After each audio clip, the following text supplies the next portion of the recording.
Notnerd Podcast, Episode 221, Trickle Down Security.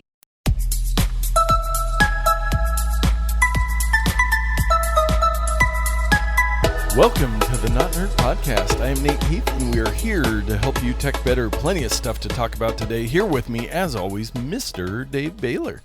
Oh, I'm sorry. I was in the middle of downloading some software when yes, playing some games. Is it time? Again.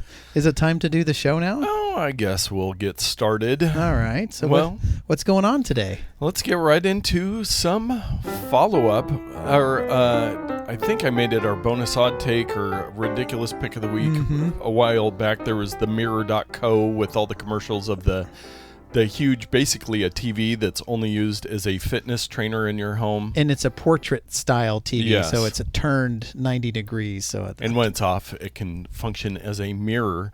Well, there's a new competitor on the market. I thought you were punking me because when I clicked the link, I'm like, why are we talking about this again? But this is a different product? Yes. This is Tempo.fit, and it is an AI very similar device, and what it actually does is it watches you as you're lifting your weights and makes sure that you're using correct technique.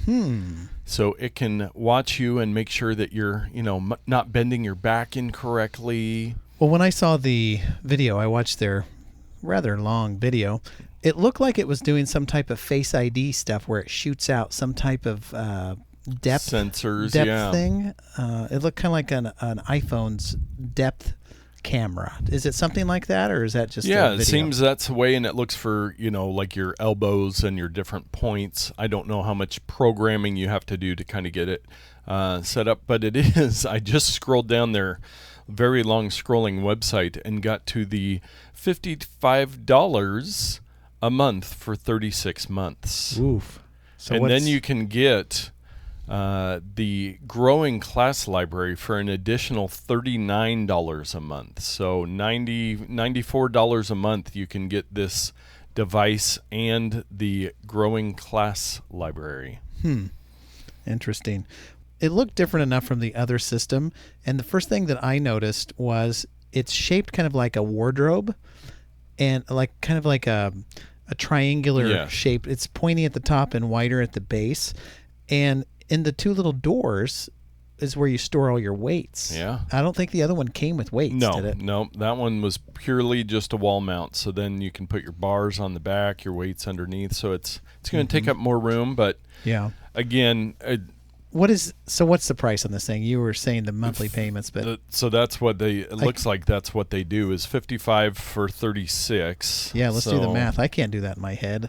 I didn't major in math or get a medal in math class like you did. $1,980 for just the unit without the ever-growing class library. Yeah, you have to subscribe. You can reserve yours now, but so I think it is cheaper than the Mirror one. But yeah, I don't think anybody's going to buy this. I just saw it and thought that there will be people buying these. Any of our listeners. No, but people will buy them and then they'll use it to hang their clothes on to dry. So exactly. Some coronavirus follow-up. I saw this and it's just blew me away. Amazon bars 1 million products for false coronavirus claims. Wow. Give me an example of what a false claim might be. So it would be like health products that say they can help prevent it. Or those masks that the non-certified masks. And so that is a lot of products. There was, They're probably wise for getting a drop on that because they don't want to be liable for any type of problems that arise from that. And the masks, the price is going, and from what I have read on the internet, the masks don't really solve the problem. It's just washing your hands, and people are calling for everyone not to buy up all the masks because there are actually people that need those masks, and they're having a hard time getting them or having to pay way too much for them. Yeah. Just do like what you would do with the flu. Avoid large crowds if you don't have to be there. Don't travel in trains and airplanes if you don't have to. wash your hands well Yeah. with soap and water. Yeah. Don't cough on people or whatever. Yes. And speaking of large crowds, Facebook has canceled its F8 Developers Conference on coronavirus concerns. I think that's within the next. We're kind of coming up on all the developer conferences, so they have canceled theirs. There's been discussion on whether or not Apple will cancel theirs. They still have a little time to be able to look at it first. Well, they haven't even announced theirs yet. Yeah. Well, if they postpone it or what the options are. So there's a game developers conference that was canceled and they're just going to do it online. So we're kind of in this unknown period where it's kind of up and down. I did see the stock market has been hit, all the tech stocks and China stocks. They went down, they came up a little, and I haven't looked recently. Today Apple was back up like $30 a share. So I think the initial scare is over there, but we did have some reported cases in Oregon now, close to home. So it's we're still in this. We think we're okay, but we got to get past this coronavirus, and hopefully all of our listeners will just sit at home and listen to podcasts so you do not get exposed to it. Well, we have so many opportunities to stay home and have things shipped to us. We can telecommute to work. We can watch conferences. We can do education, learning type stuff remotely. So there are a lot of options to avoid these plague-like scenarios that are impending upon our world. So probably now more than ever, we've been better equipped to deal with these type of things. So hopefully we can make it work. Speaking of which, Walmart is working on Walmart Plus to compete with Prime. We always talking about Walmart and Amazon kind of going back and forth. So we've got Apple TV Plus, Disney Plus, Amazon Prime, and now Walmart Plus. Yes. I'm surprised Walmart didn't call it Walmart Prime. Plus. Walmart Prime Plus. Yes. Just use both of them. Yes. But yeah, so they're doing that, and it looks like they already have the unlimited grocery delivery service, but they're looking to change the name and then possibly add in some of the other features. At the beginning, though, it looks like it would just be grocery delivery. And also, if you want to stop interacting with more people, Amazon in Seattle has opened its first full-size Go grocery store. We talked about the little tiny bodega-style ones where you just walk in, scan a code, grab whatever you want, and walk out. I want to try that. I really want to have one of those near me. But yeah, and I've heard a couple discussions from people that have been to the one in Seattle. I believe it just opened last week, but they said it was a great experience. It was really funny. They were talking about it on This Week in Tech yesterday, and they were like, well, what about the produce? Is the produce fresh? And I'm like, why wouldn't the produce be fresh? Yeah, why does that have to do with it? And they're like, how's the meat? And it's like, it's the same. It's the same. It's not like, there's plenty of people working there. They have to have people to stock the shelves and everything. And they're like, well, what is stuff just going to be out of stock all the time? And it's like, they've got better data than any store on what's on the shelves. They're going to have just-in-time delivery of the freshest goods, more than any Walmart or Target's just the conversation for people that are so in tune with technology about this grocery store and just thinking, well, how is this possibly going to work? And I'm like, it's going to work pretty well. Yeah, I mean, we talked before, like our Fred Meyer store, which is under Kroger, they have the little scanner that you can buy and basically do the same thing where you have don't to buy it? No, or grab. Okay. Sorry. I was like, man, no wonder I've never done that. You can grab the scanner. I haven't done it, but you just scan the stuff. And somebody made a good point on that podcast talking about the fact that I like using the scanner because I put the groceries in my cart, then I don't have to take them back out and then to put them back into my cart. I'm going to try it next time. Yeah, I've always avoided it, but I'm going to try it. And we do the, not the delivery, but the pickup. We did that over the weekend where you can order a bunch of stuff and somebody picks it for you and just go pick that up. So we're going to see more and more of this stuff as time goes on. Cool. Intuit did confirm the Credit Karma purchase, and they say that it will remain standalone as a standalone service, so it won't be tied into all their other stuff. So I don't believe them. Yes. I mean, it's not like they're not going to... I've been burned by you before, Lumiere. What are they going to, not use the data for their own stuff?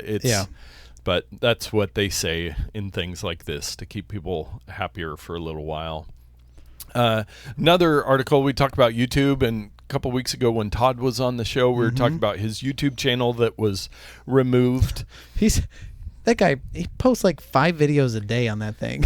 Yeah, I can't keep up. I'm behind, but there's some good stuff. I need to get caught up on my Todd videos. Yeah. But they said, an article from The Verge, YouTube rarely reinstates removed videos, even when the creators appeal. Of 109,000 removals appealed, YouTube reinstated 23,000 of them.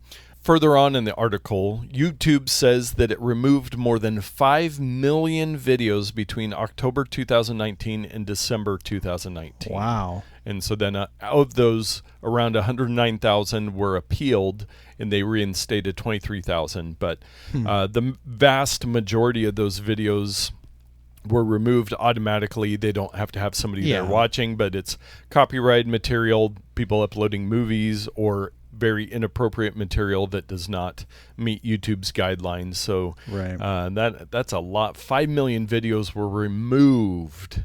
That's crazy. From YouTube. There is an insane amount of videos uploaded there, but I thought I would bring that up since we were talking about that. That's very cool. You know what else is very cool? Dave's Pro Tip of the Week. All of our fans of the show will probably recall the episode where we talked about this topic briefly. It was episode 73. Oh, yes, I remember it well. Exactly. I can't even remember the title of that episode. But on episode 23, we talked about holding, let's say you're in your iOS device, your phone, or your iPad, and you're in Safari, and you've got 1 million tabs open. You can hold the little double box icon, and it'll say, hey, do you want to clear all the tabs? You can do that. Well, my friend, I don't think we discussed this because it was new to me. What if I told you there was a way to have your device automatically close those tabs for you by scheduling them? Did you know that this was a possibility? I vaguely remember something at some point as a bullet point on a slide or something. Well, I'm going to show you how to do it.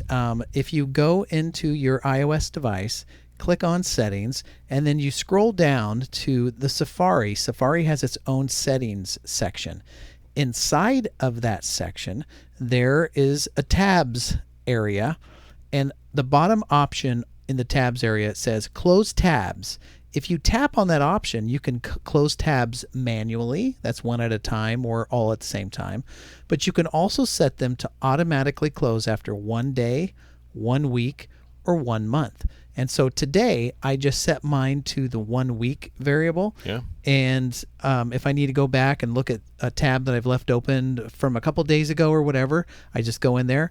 But if there's tabs I looked at 3 months ago and there's like 900 tabs open, those are going to automatically close now after 7 days. So if you're tired of constantly closing tabs and getting confused at where your current tabs are, just set this to automatically close them and you'll be good to go. Yeah, I just set mine to 1 month because if I don't need it after a month, I can go find it again. Man, a whole month, huh? Yeah. Let me introduce you to this service that's not widely known about. It's called Google. Oh. You can Google these things and find them again. Wow, interesting. We'll talk about that at another time. Yes, and real-time follow-up. Episode 73 was the all-seeing eye of Amazon, where I did some very creative Lord of the Rings artwork on there. I remember it now. That was May 4th, 2017. May the 4th be with you. Yes, indeed. Well, let's move on to our takes of the week. We have talked about some smart feeders. I don't know if smart pet feeders. Yeah. I don't know if we I want a smart feeder for myself. I know. It just drops goldfish into my mouth every 30 seconds.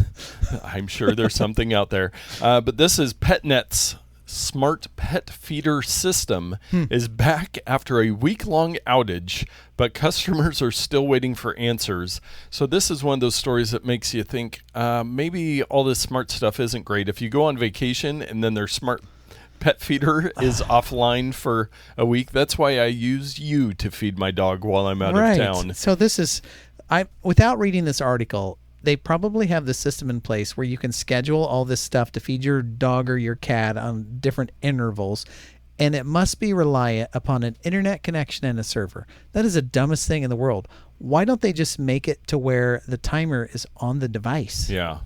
And maybe that was the case, but there are some tweets here where people are like, Any updates on the offline issue? It took me a day to realize my cats weren't getting fed. I'm not impressed. It's been 3 days and no updates. This is not a cheap feeder.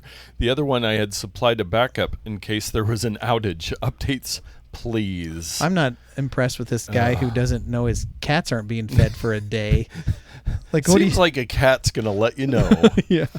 I don't know if you've ever met cats before.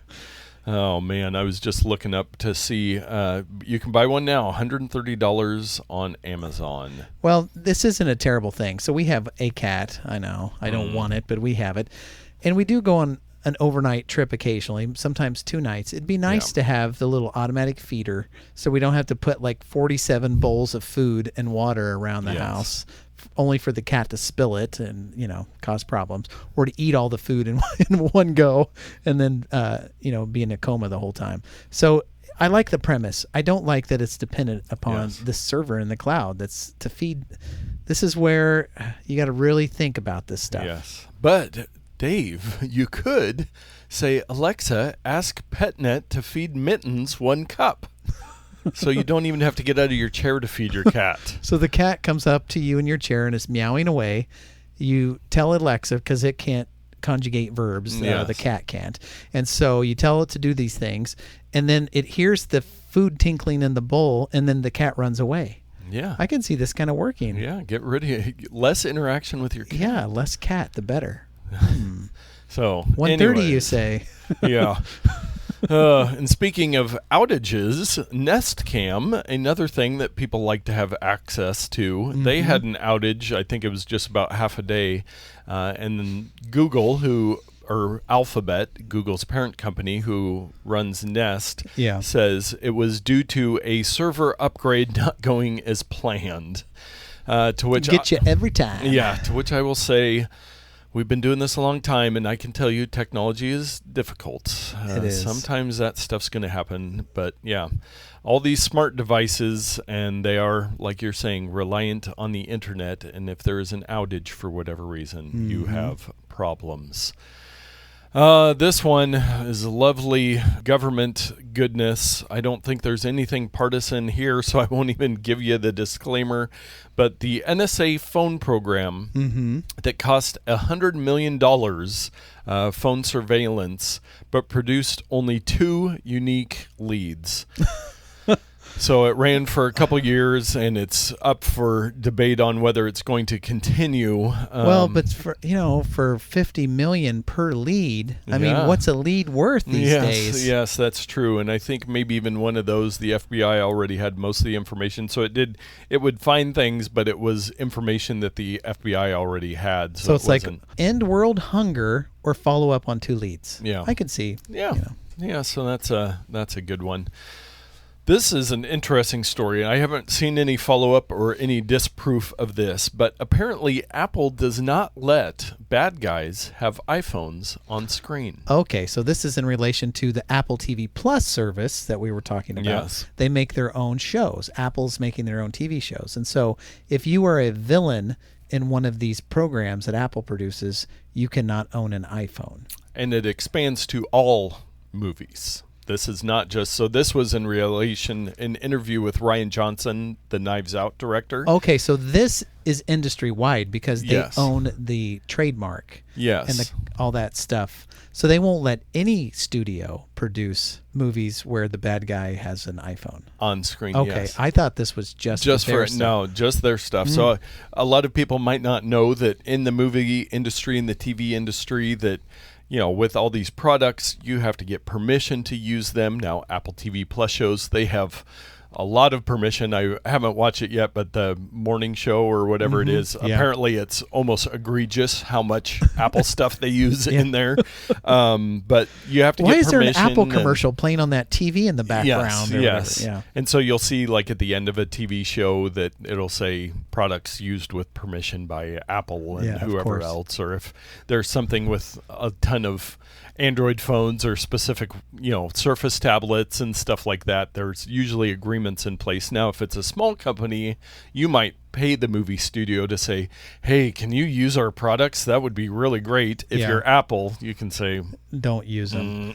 So, you see those laptops that look very MacBook-like, but they have something over the yes, logo. the little gray sticker in the middle of the back. Now, one thing I've never understood is, does that movie studio have to pay Apple if that logo were there?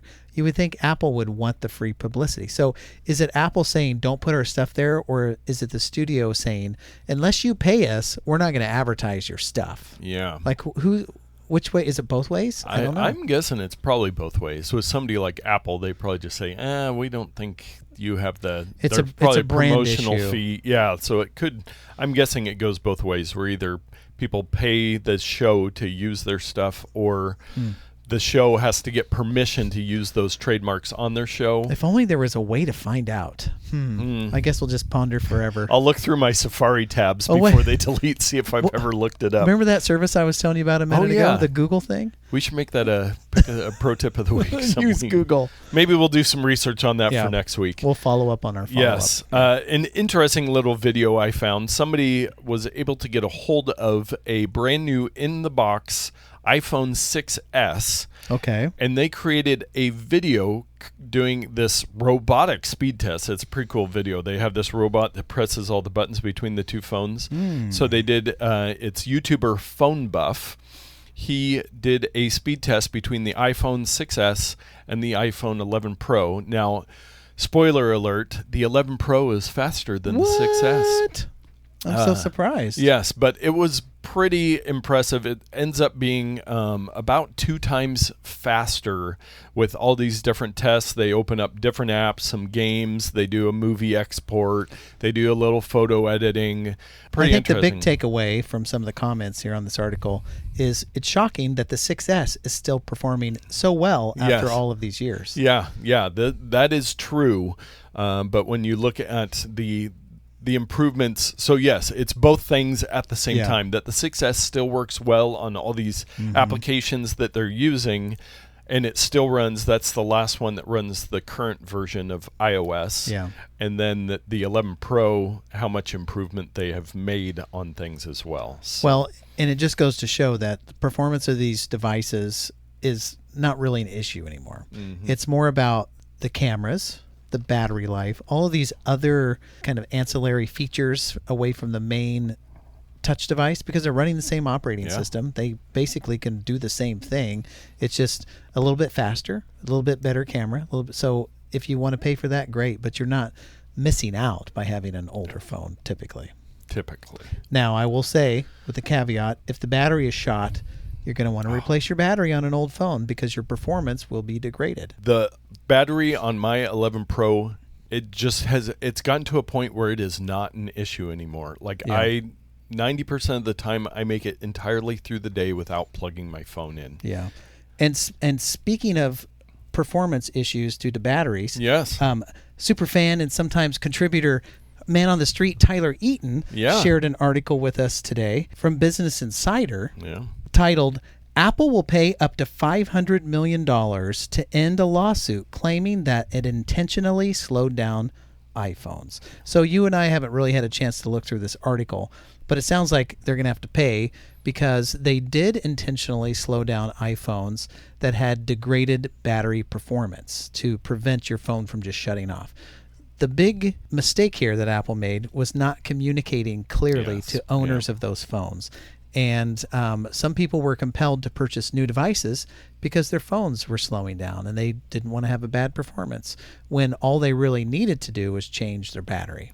So I can see why you would be mad. It looks like the article I'm looking at says it calls for Apple to pay consumers $25 per iPhone. So, and it covers the 6, 6 Plus, 6S, 6S Plus, 7, and 7 Plus, or the SE. So I think I own just about all of those. So I might be able to get $100 out of Apple. Now, do you have to go to them to get the money, or are they going to send it to you? I'm sure I'm going to guess they're just not going to automatically. You probably have to go sign up with some some program and put in your serial numbers and all this good stuff. All that good stuff. So that so that's a developing story. A developing story. We'll have more on that later. Yeah, that was from 6 hours ago. Yes. Our security and privacy stories of the week. This one, I'm tempted to go not news on it. Microsoft plans antivirus software for Android and iOS devices. How are they going to do it for iOS devices? I do not know. The only thing I could think of is that they would create like a browser basically that is a safer browser, but or iOS a VPN is, type thing. Well, yeah, I guess they could use a VPN service where all your traffic is going through, but I just don't. I mean, for Android, yeah, even though they're getting better as long as you're careful on things, but I just don't see. I don't think we need Microsoft to do that for us. But who knows? They've got a good brand, and if they can do it through enterprise where it's part of their subscription packages for businesses, might be advantageous that way. They do have, with Windows 10, their built-in Windows Defender antivirus service is excellent and recommended in most cases for your basic protection there. So they do have some experience there. Speaking of the Android side, an Android malware can steal Google Authenticator two-factor authorization code. So this is when a website sends you a code to be able to log in. I use it wherever I can for services.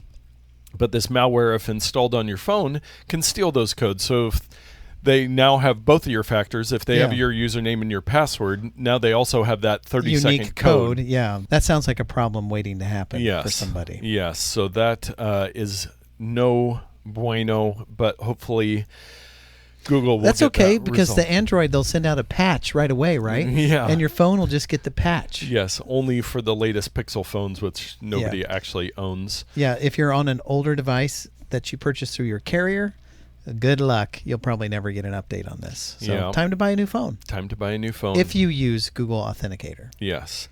Firefox turns encrypted DNS on by default. That's a whole bunch of words that nobody knows. Yes. What is a Firefox? Yes. So the Firefox web browser, which is a very good web browser, they do a lot of stuff on security and kind of protecting consumers.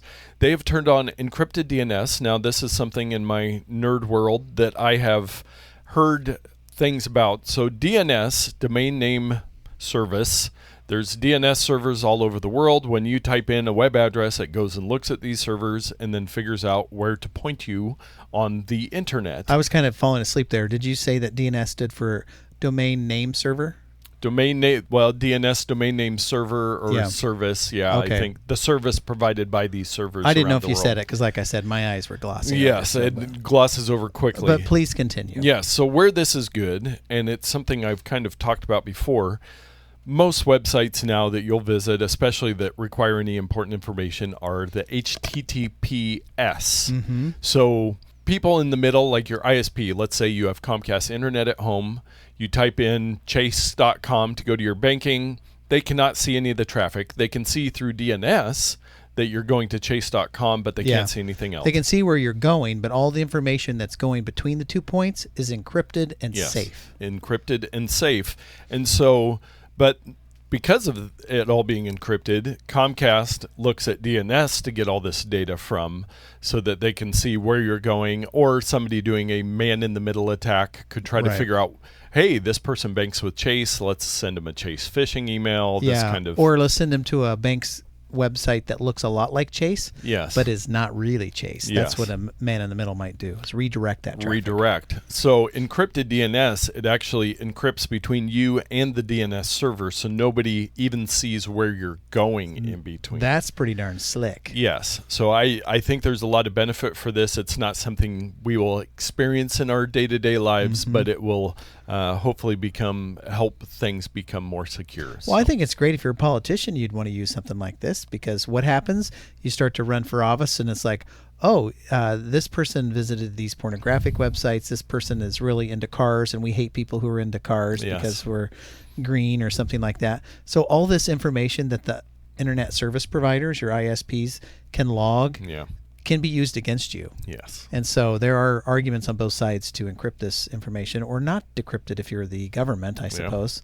And some of it depends on the DNS servers that you use on your network. Again, deep dive stuff, because by default, like I have Frontier, it sets the Frontier DNS servers so they can see all where I'm going. So, but yeah, if you use Firefox, you're getting better stuff, and I'm sure it'll run out to other browsers. Well, I hope so, because herein lies the problem. I do not use Firefox on any of my on any of my devices, so I don't know how well this is going to help me. Yeah, well, I'm sure it'll possibly trickle down. Trickle down security, as we like to say for the first time. One more security and privacy. Samsung, the headline on this one, Samsung cops to data leak after unsolicited 1-1 Find My Mobile push notification. I do not understand anything you just said. Yes. Samsung has admitted that what it calls a small number, how often do we hear that? Only 12 billion people. Yes, of users could indeed read other people's personal data following last week's unexplained Find My Mobile notification. Oof. So there was a mystery push notification from the Samsung's Find My Mobile service, very similar to Find My on iPhone or iOS, and looks like they were breached. They said a technical error. People were getting information of other users, and they were able to fix it. But again, technology is difficult. Yes, it is. So that's why we're going to go to our bonus odd take of the week. I actually, on Twit last week, or one of Leo Laporte's podcasts, he had one of these. I went to go buy one, but it is currently out of stock. The peanut butter maker, Jif, released a very special edition of their peanut butter with a label that on one side it says Hard G GIF, animated looping images, and on the other side it says soft Jif peanut butter. So they created this product. I'm going to see if it's still out of stock on Amazon. I did sign up for an alert. Well, while you're looking, the whole argument here has been, is it a hard G or a soft G? And I can see Jif, the peanut butter company, saying, well, one, this is an opportunity to make something kind of viral that'll go out there, because this argument has kind of been put to rest a long time ago. Well, and I solved it all. It's Yif. I Just know. go Yif. Nobody's getting on your bandwagon. I know. But what's great about this is, so they're able to make this viral marketing type thing, but also I wonder how much of it has to do with their copyright and brand infringement. They don't want people to call it Jif with a small G. They want to stay Jif, the peanut butter. So they're saying only thing that's Jif is us. Yes. Anything else is a GIF. So I'm thinking it might be twofold, where they're trying to protect their brand so their Kleenex doesn't become any tissue paper, Jif doesn't become any graphical interchange file format, or peanut butter. They want to keep it to themselves. So that's just my own pet theory. I don't know if there's any legs to that. Yes, and they did this in partnership with Giphy, the app or the GIF maker, if we're going to say it that way in this case. Yes. Fun marketing gimmick here. I am a hard G guy. You know, you ask people, what is your religion? I'm a Christian, a Muslim, or whatever. It's the same with GIF and JIF and YIF. Yeah. So I am a hard G GIFer. You are a I don't conform to your standards YIFer. I can't even remember what I was. But I believe I was a soft G, but I just don't even remember anymore. And the founder of the file format said it's a soft G. Yes. But hardly anybody agrees with the person. Oh, I don't believe that. Hardly anyone. Hardly. Well, it's hardly not time for our picks of the week. So as you know, I always struggle trying to find good products in life with everything. Yes. Getting up out of bed in the morning, you know, I get up, put one leg down, and I'm like, should I put the other one? I slowly stand up. I'm just trying to see how long I can go until you make me stop. You can keep going. No, I'm going to stop myself. So the struggle is finding an app, process, a tip, a product to share as my pick of the week. And as I have said on many shows in the past, I am a fan of Reddit. Yes. I like Reddit. It is a place I can go. It's the world's echoiest echo chamber. You can subscribe to content in forums that speak just to what you want to talk about. Yeah. And it can be super dangerous because you only hear, there's no dissenting. Well, that's not true. There's dissenting comments on practically everything. But I digress. This is a fun place. I follow Multicopter, Drones, DJI, Parrot, like 5 different discussion forums just on unmanned aerial vehicles. Yeah. It's wonderful. Now, you may be asking, how do I consume this information? Well, 98% of the time, it's through my iPhone, and I use this, which is my pick of the week, the Apollo app. And I know we've mentioned Apollo before. There's been a couple different ones, but I don't think it's been my pick of the week. I tried to look. Yeah, and the only thing that came up on the website is when we talked about the Apollo moon landings, which you don't believe in. know. But anyway, this is an application. It's available only for iOS. That's the only platform it's on. And it is the quintessential Reddit consumption app. It is slick. It is fast. It's got features out the wazoo. It's easy to use. There's an official Reddit client. Guess what it's full of? Ads. There's the website. Guess what it's full of? Ads. When I say full of, occasionally there'll be ads. But I really do prefer the way everything is formatted and where the buttons are and all the features of the Apollo app. So it is free to download. You can download it, use practically everything. There is a subscription service.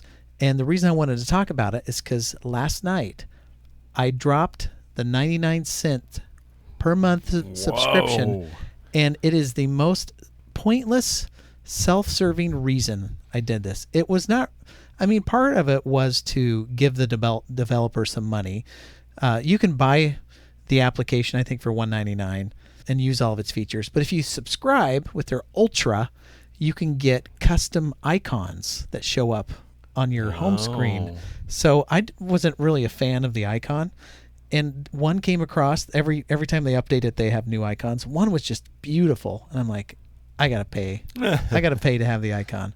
So I'm going to be supporting the developer probably for at least a year. I'm just going to pay him $1 a month for a year because I don't want it to go away. I want to support the developer, and I want my cool icon. So that's it. Apollo for Reddit, the best client in existence. I love Reddit as well, and I just use the default app, and I think it's because I don't know any better, but I will give Apollo a try. I just downloaded it, and it looks like I, surprise, had downloaded it before and deleted it. So I'll give it a shot because it is a fun thing. And it just keeps getting better and better and better. Yeah. Well, my pick of the week, I thought I had made this kind of a quasi-pick previously, but I did not find it on the site. I am picking Lyft, the car service. My wife and I went to Vegas for a couple days last week, and we used Lyft a ton to get around from the Strip. We were staying in downtown Vegas, going over to the Strip and back to the airport. We got robbed by a taxi. Well, not robbed. We paid a lot of money for a taxi from the airport, and then after that, we're only using Lyft. But for some reason, I believe because of my Chase Freedom credit card, that I had 10 rides at half price. Oh, wow. So we got all our rides at half price. Nice. And Chelsea and I were talking about it.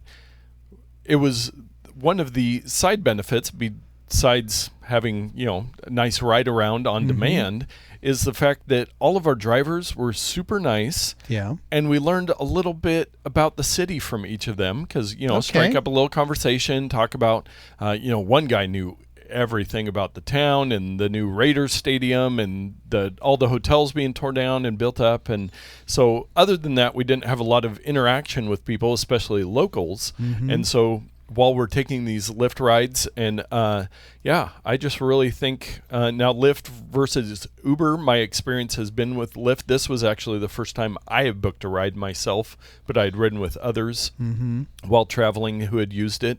But the app's super easy to use. You just tell them where you're at, where you're going, press the button, they find you a driver, send it, and you go. About how quickly did the driver come after you signaled them? Well, there was one time where it said it was going to be about 10 minutes, and I pressed the button, and he was there in like a minute and a half. So I'm like, we're running to where you are, because in Vegas there's certain spots at each hotel that you have to get to. Yeah. But yeah, I don't think we waited longer than 5 minutes for a ride. Wow, that's really cool. Yeah. So use those services when you're traveling. If you like Vegas, you don't need a rental car because there's so much stuff around. There's like a bus or taxis, but this was a lot cheaper and a lot more convenient than a bus and waiting for that. And so I'll have to check that out. I've never ridden in one before. Yeah, just sign up. You'll probably get some sign-up special, and you could take one to Walmart or something just to try it out. That'd be worth it. And it is expanded so much more. It used to be, just in major cities, but I know like in Tualatin, where I live, there's, plenty of drivers around. You might have to wait a little bit longer. Yeah, but it'd be fun to live in a rural community and offer that service, and there's just like one guy. Yeah. You just do it, and it's like, hey, Barbara, I just saw you at church this morning. Yeah. Where are you headed? Yeah.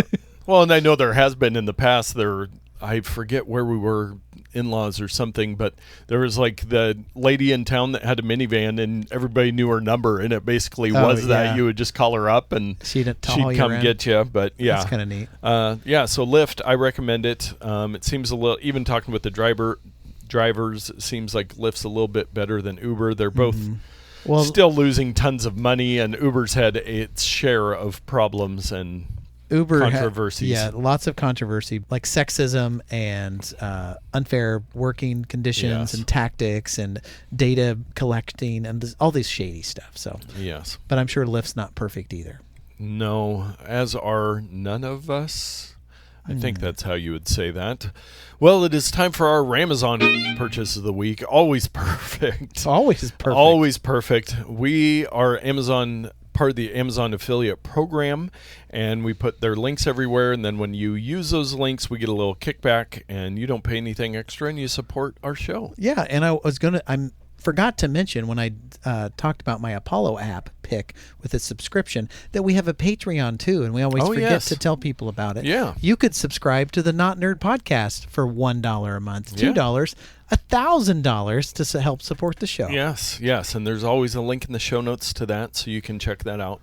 Well, our Ramazon purchase this week from the anonymous reports, I did not hear anybody on the water pick from last week. So again, if that was you, let me know. I want to know if I should buy a water flosser that we discussed a lot on last week's episode. But this week we have the Nathan Quick Shot Plus handheld hydration pack. Now, do you like this because it says Nathan? I do, and a funny sidestep on this, we were at TJ Maxx near our house in Tualatin, and shopping around, they have tons of different water bottles. Now, you're going to be surprised by this, Dave, and listeners that are familiar with my patterns. Mm-hmm. I have a large amount of water bottles and liquid carrying devices. Do you collect them, maybe? I've tried to get better about this because I have realized there's like 2 that I use. But we were there, and I saw this one, and it was just a plastic, pretty standard with a screw top, but it said Nathan on it. And I'm like, that's my name. And they have a pretty cool logo with like some arrows. And I was like, right.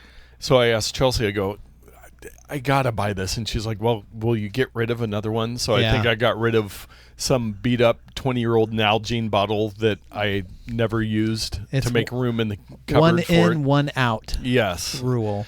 Which I tried to do on some things. But the funny thing, why this was probably at TJ Maxx, this particular, it was a dark gray plastic, not translucent whatsoever. And then on the outside of the bottle, it had measuring increments. Okay, for keeping track of how much water you drink? Yeah, but you pour water in there, it's not translucent. So you don't know how much water is... Oh, that's dumb. Yes. So I'm thinking maybe that's why that model made it to TJ Maxx. It's one of those things where it's like, thanks for putting that there, but that serves no purpose. Right.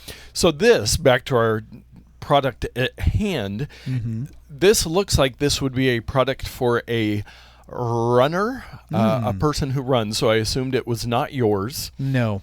It is a small, tiny water bottle with a pouch and then kind of a hand stretchy thing on it. I will show you a picture of it here, I'm familiar Dave, so with you these. I am familiar with this style of device. Like, just fits on your hand very nicely and snugly for when you're running. Come on, people. Just drink before and after. Maybe. Yes. And then the little pouch there if you need to put something in there. Well, this problem has been solved years ago by another collection that you have, fanny packs. Yes. Have a fanny pack with a water bottle in it. Yeah. Yeah, which I have several of those. Yeah. Or a Camelback.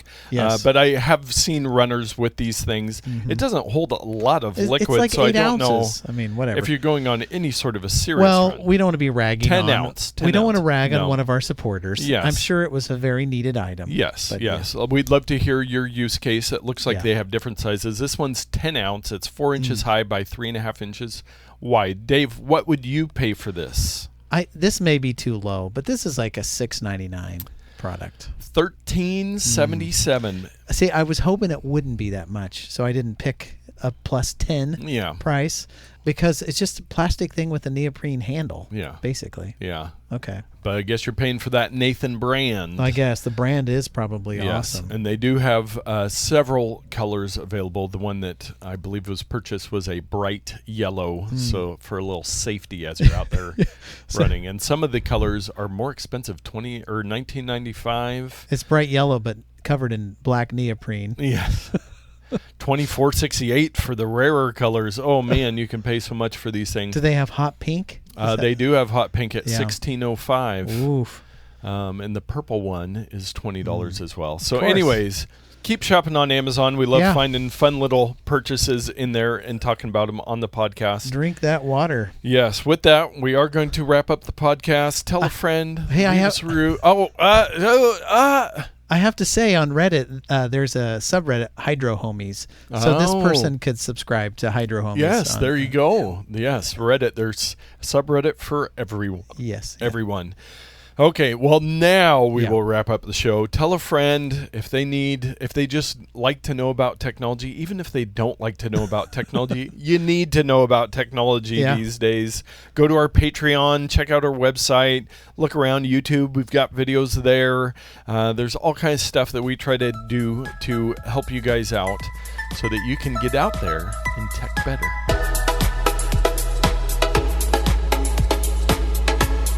Maybe go light on the YouTube videos out there from 2 years ago. If you're looking for an FM transmitter, two different models. Two different that are models. Very popular Yes. videos. Yes, I'm sure they've made new ones since then. Yes. Anyways.